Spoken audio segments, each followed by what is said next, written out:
Patrick McGuire, and thank you for joining us again in Overcoming the Paradigms of Prophecy. When we last left off, we were talking about wormwood, and I showed how Scripture states that wormwood is following the desires of your heart rather than following the Torah of Elohim, as his instructions that are given to us plainly in black and white, how those are rejected by most people in favor of following your own heart. I was raised a Christian. I know the desire in Christianity is to follow your heart, to let your spirit that's inside you lead you to determine what's right and wrong. Now, if you're still with us, if you didn't throw things at the TV at the end of the last segment, I would like to continue and prove to you that what I'm saying is true. This was the reason why we stopped doing the prophecy series for one DVD, to show the necessity of overcoming the paradigms of Christianity. Let's continue now and look at verse 12 of Revelation 8. And the fourth angel sounded, and a third of the sun, a third of the moon, and a third of the stars were smitten, so that a third of them might be darkened, and the day might not shine for a third of it, and the night in the same way. Now, there are many prophecy teachers that are looking for the sun and moon and stars to not shine or to be darkened or whatever. This is a symbolic book. It's a book of symbolism. It is continual. It's consistent in that manner. The sun, moon, and stars are symbolic of Israel in Scripture. Abraham was told that his descendants would number greater than the stars in heaven. Also, also Joseph's dream of the sun, moon, and 12 stars represented his father, being Israel, his mother, and their 12 sons. Now, with that being the case, Israel, and in particular the Jewish people, are being pictured here. Historically, the Jewish people suffered greatly in the hands of Christianity and the Roman Empire. They were at least smitten and not allowed to be obedient to Torah in many ways. Jews were severely persecuted by the Roman Empire by disallowing their religious practices, forbidding mixed marriages, and treating the Jews as a lower life form compared to the Christian. This article states the Middle Ages, for the Jew at least, begin with the advent to power of Constantine the Great. He was the first Roman emperor to issue laws which radically limited the rights of Jews as citizens of the Roman Empire, a privilege conferred upon them by Caracalla in 212. As Christianity grew in power in the Roman Empire, it influenced the emperors to limit further the civil and political rights of the Jews. Most of the imperial laws that deal with the Jews since the days of Constantine are found in the Latin Codex Theodosianus 438 and the Latin Greek Code of Justinian 534. But these monumental works are therefore very important, for they enable us to trace the history of the progressive deterioration of Jewish rights. The real significance of Roman law for the Jew and his history is that it exerted a profound influence on subsequent Christian and even Muslim legislation. The second-class status of citizenship of the Jew, as crystallized in the Justinian Code, was thus entrenched in the medieval world, and under the influence of the church, the disabilities imposed upon him received religious sanction and relegated him to even lower levels. That's at www.fordham.edu. Let's look at verse 13. And I looked and I heard an eagle flying in mid-heaven, saying with a loud voice, Woe, woe, woe to those who dwell on the earth, because of the remaining blasts of the trumpet of the three angels who are about to sound. Now, it is interesting that the symbol of the Roman Empire was the eagle.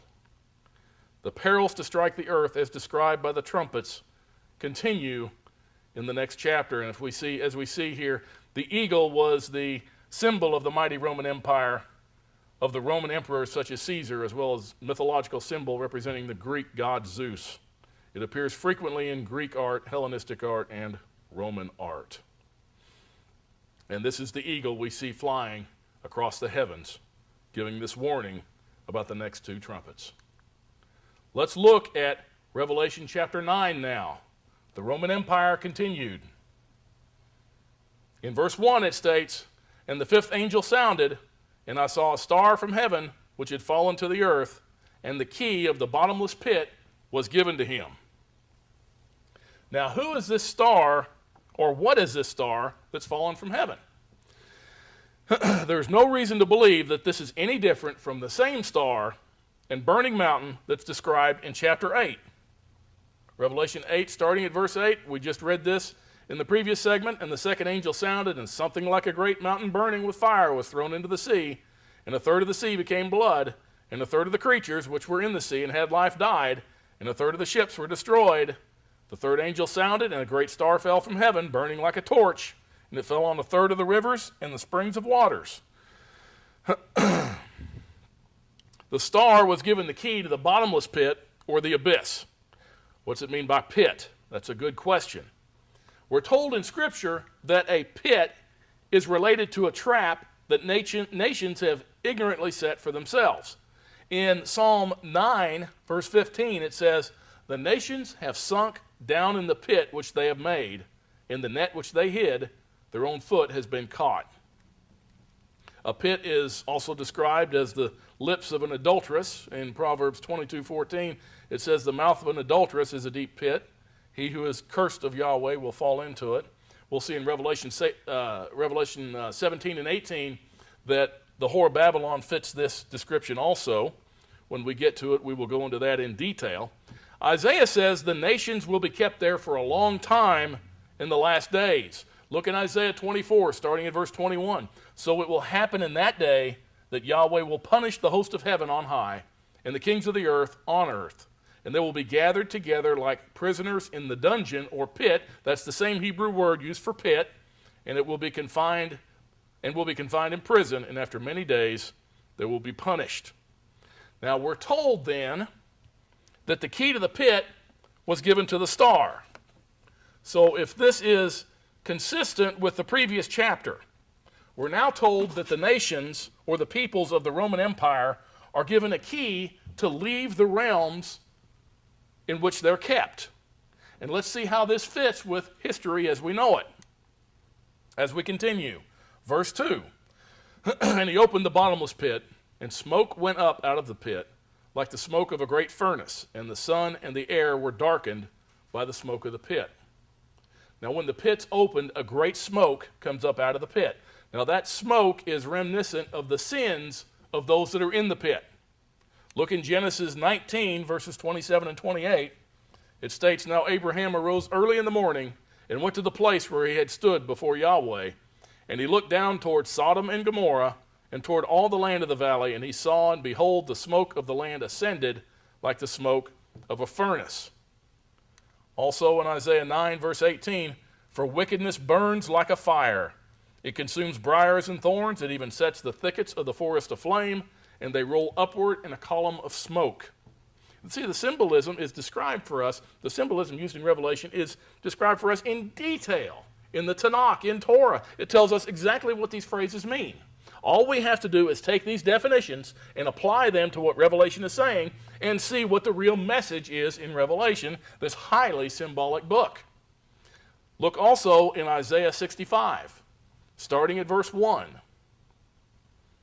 Where Elohim says, "I permitted myself to be sought by those who do not ask for me. I permitted myself to be found by those who did not seek me. I said, here am I, to a nation which did not call on my name. I have spread out my hands all day long to a rebellious people who walk in a way which is not good, following their own thoughts." Once again, this is what Wormwood was speaking of. And Elohim says, he's spreading out his hands all day long to a people who walk in a way which is not good, which is following their own thoughts. And let's see what these people did that was so bad in the eyes of Elohim. Verse 3, "A people who continually provoke me to my face, offering sacrifices in gardens and burning incense on bricks, who sit among graves and spend the night in secret places, who eat swine's flesh, and the broth of unclean meat is in their pots." Verse 5, "Who say, keep to yourself, do not come near me, for I am holier than you." Elohim says that if you sit among graves, you pray to dead people, you spend the night in secret places, if you're involved in sorcery, if you eat pork of any kind, if you eat clam chowder or anything that's abominable in the sights of Elohim, this is what you're telling Elohim. You're telling him, you keep to yourself. Don't come near me. I am holier than you. That's what you're telling him when you do this. Those are not my words. Those are his words. Now, if you think his son came and changed this, that Elohim looks down on this now that his son died and he holds his belly and laughs like Santa Claus at these sins that we have, you're wrong. He says, in the middle of verse 5, these are smoke in my nostrils, a fire that burns all day. Behold, it is written before me, I will not keep silent, but I will repay. I will even repay into their bosom. He says, you'll pay for it. You'll pay for it in your bosom. And he said he'll see to it. What's the number one killer in America today? It's heart disease. Why is that? Could it be that Elohim says, this is a smoke in my nostrils and a fire that burns all day, and I'm sick of it? It very well could be. That's what the smoke that comes up out of the pit is. This is the sins of the people in the Roman Empire. Verse 3, and out of the smoke came forth locusts upon the earth, and power was given to them as the scorpions of the earth have power. What are the locusts? The locusts symbolize armies of nations. Look in Judges chapter 6, starting in verse 3. For it was when Israel had sown that the Midianites would come up with the Amalekites and the sons of the east and go against them. By the way, these are people that are now part of the Muslim empire. They're part of Islam. Verse 4 in Judges 6, so they would camp against them and destroy the produce of the earth as far as Gaza and leave no sustenance in Israel, as well as no sheep, ox, or donkey. For they would come up with their livestock and their tents. They would come up like locusts for number. Both they and their camels were innumerable, and they came into the land to devastate it. Let's look at Judges 7, verse 2. Now the Midianites and the Amalekites and all the sons of the east were lying in the valley as numerous as locusts, and their camels were without number, as numerous as the sand on the seashore. Look in Jeremiah 51, verse 14. And the Yahweh of hosts has sworn by himself, surely I will fill you with a population like locusts, and they will cry out with shouts of victory over you. Look at verse 27 of Jeremiah 51. Lift up a signal in the land, blow a trumpet among the nations, consecrate the nations against her, summon against her the kingdoms of Ararat, Mini, and Ashkenaz, appoint a marshal against her, bring up the horses like bristly locusts. In this case, the locusts, the armies, are the Roman Empire. Power was given to them like the scorpions of the earth have power. Now, scorpions speak of discipline. Look in 1 Kings 12, verse 11. Whereas my father loaded you with a heavy yoke, I will add to your yoke. My father disciplined you with whips, but I will discipline you with scorpions. And then in verse 14 it states also, and he spoke to them according to the advice of the young men, saying, my father made your yoke heavy, but I will add to your yoke. My father disciplined you with whips, but I will discipline you with scorpions. So we see that scorpions are a picture of the discipline of Elohim. What I want to point out here also while I'm thinking about it, I use several verse references when I define a symbolic item. That's because Yeshua said when he quotes Torah that out of 2 or 3 witnesses is a matter established. We can't take one witness and effectively establish a matter. It takes 2 or more witnesses to do so. And that's what I'm trying to do with each and every bit of symbolism. This does take time, but bear with me. Verse 4. And they were told that they should not hurt the grass of the earth, nor any green thing, nor any tree, but only the men who do not have the seal of Elohim on their foreheads. The Roman Empire is told that this time they'll not be burning down the trees or the grass. Okay, this means they will not be there to provide a form of law or a form of justice against evil men. The Roman Empire is going to leave their domain and they're going to go somewhere else. And it's not to enforce justice. They will be there to afflict those who do not have the seal of Elohim that's on their foreheads. Now, this is speaking of those who do not obey the commandments of Elohim as if they were bound on their foreheads or as if they had a sign in their hand. Remember, as we talked about in a previous segment, in Exodus 13, verse 9, it said, it shall serve as a sign to you on your hand as a reminder on your forehead, that the Torah of Yahweh may be in your mouth. For with a powerful hand Yahweh brought you out of Egypt. Also in Deuteronomy 6, verses 6 through 8, and these words which I'm commanding you today shall be on your heart. You shall teach them diligently to your sons, and shall talk of them when you sit in your house, when you walk by the way, when you lie down, and when you rise up. You shall bind them as a sign on your hand. They shall be as frontals on your forehead. There we have the mark of Elohim is to obey his Torah, and for people to be able to see that you obey his Torah as if you had a sign in your hand, as if it was hanging on your forehead as frontlets. So if it speaks of those who do not have this mark, it's speaking of those who have the mark of the beast. This is a reference to the Muslim people that have this mark of the beast. The Muslim people, you can tell who they are when you see them. They dress a certain way, they act a certain way, they bow down and pray toward Mecca 5 times a day. They have this mark instead of the mark of Elohim. So at this point, what we have is the Roman Empire is going to leave their domain, and they're going to torment, they're going to bring discipline to the people that do not have the mark of Elohim on their forehead, or let's say to the Muslims. Let's look at verse 5. And they were not permitted to kill anyone, but to torment for 5 months. And their torment was like the torment of a scorpion when it stings a man. And in those days men will seek death and will not find it, and they will long to die, and death flees from them. The locusts do not kill those without the mark of Elohim, but they torment them for 5 months. Considering this is a prophetic month in the apostolic times, we need to look at a year as consisting of 364.868 days. Now, with that being the case, a month would be 30.41 days long, and considering that a day equals a year in prophecy, we're looking at a time frame of about 152 years. Now, I'm being consistent. When we're looking at a time frame in Revelation, we're using a day equals a year, as Scripture tells us. And in the Brit Hadashah, we're looking at the Jewish year, which at that time was what the Jewish people were accustomed to. He's relating to the people in the day this was written. Therefore, that day would consist of 364.868 days. So, with this being the case, we're looking at a time frame of about 152 years. This whole event being spoken of is an event in history that happened starting in the 1800s when Europe pushed the Muslims out of their lands and colonized their territory. They did not kill the Muslim people, but they tormented them by driving them out of their African and Middle Eastern countries.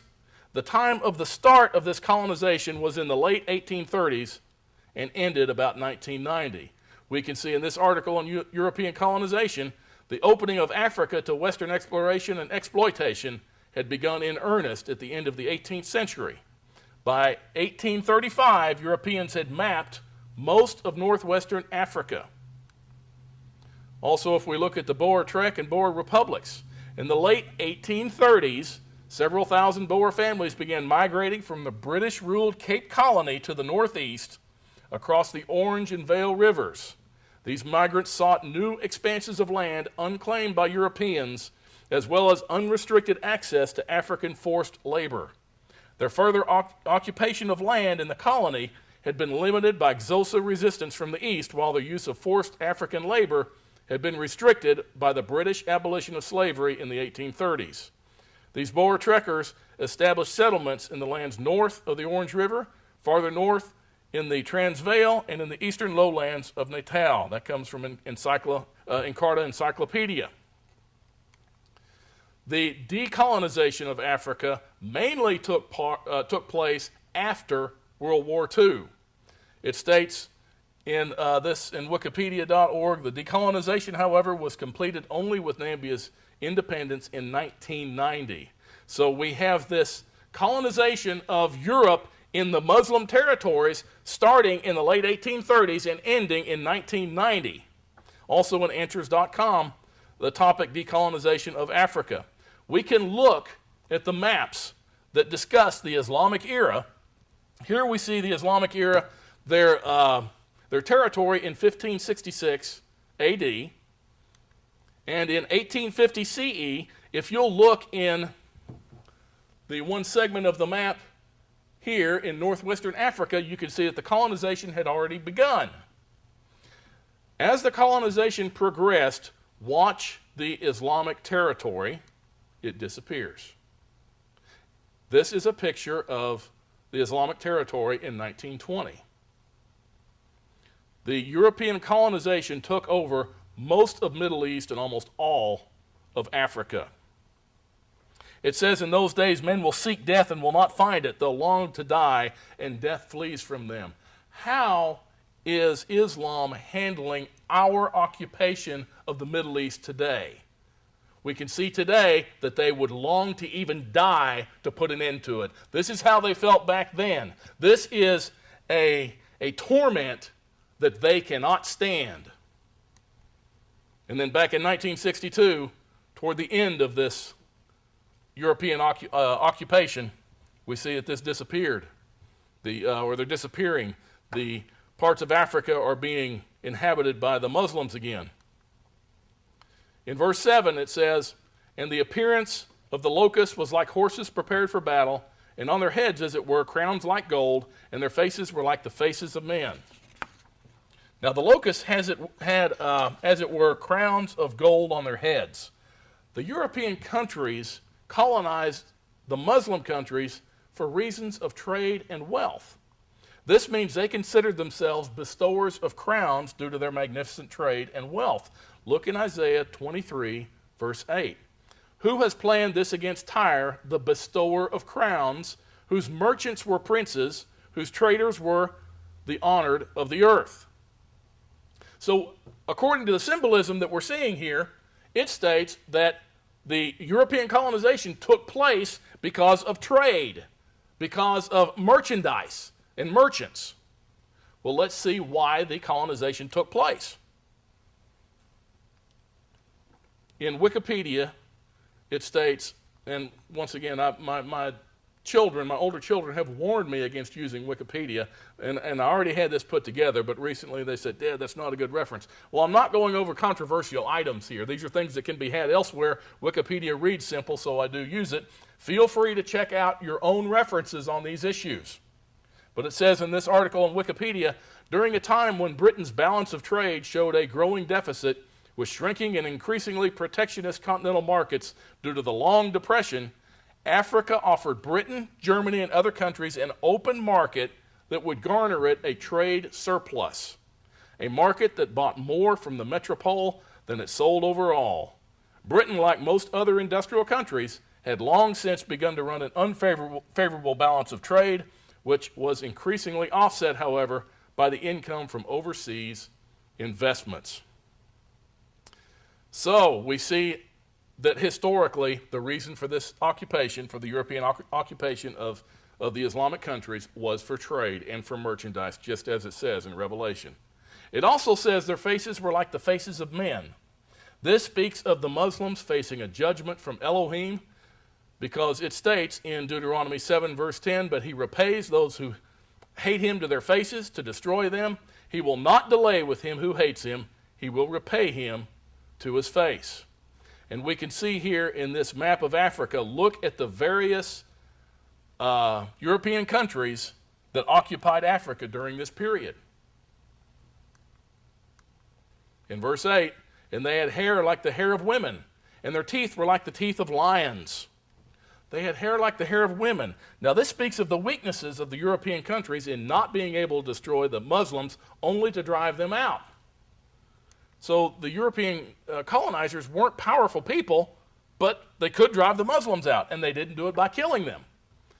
In Jeremiah 51:30, it states, it gives us, it says that they had hair like women, and we get the reasoning here. The mighty men of Babylon have ceased fighting. They stay in the strongholds. Their strength is exhausted. They are becoming like women. Their dwelling places are set on fire. The bars of her gates are broken. It says they had teeth like the teeth of lions. This speaks of the gnashing of the teeth of the wicked. In Psalm 58, starting at verse 3, it says, the wicked are estranged from the womb. These who speak lies go astray from birth. They have venom like the venom of a serpent, like a deaf cobra that stops up its ear, so that it does not hear the voice of charmers or a skillful caster of spells.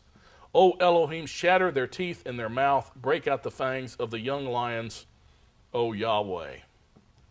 And in verse 9, it says, this is speaking of the Roman Empire, they had breastplates like breastplates of iron, and the sound of their wings was like the sound of chariots and of many horses rushing into battle. Now the breastplates of iron speak of the inability of the enemy to stop their mission. Jeremiah 1, starting at verse 18, says, Now behold, I have made you today as a fortified city, as a pillar of iron, and as walls of bronze against the whole land. To the kings of Judah, to its princes, and to its priests, to the people of the land, they will fight against you, but they will not overcome you, for I am with you to deliver you, declares Yahweh. And unfortunately, we're out of time right now, and what I want to do is continue this study on showing how the European colonization is predicted in the book of Revelation, and it's in chapter 9. We'll pick up where we left off, and thank you very much for joining us, and we hope you stick with us because there is much more to come, and I promise you a couple of excellent surprises. Thank you very much.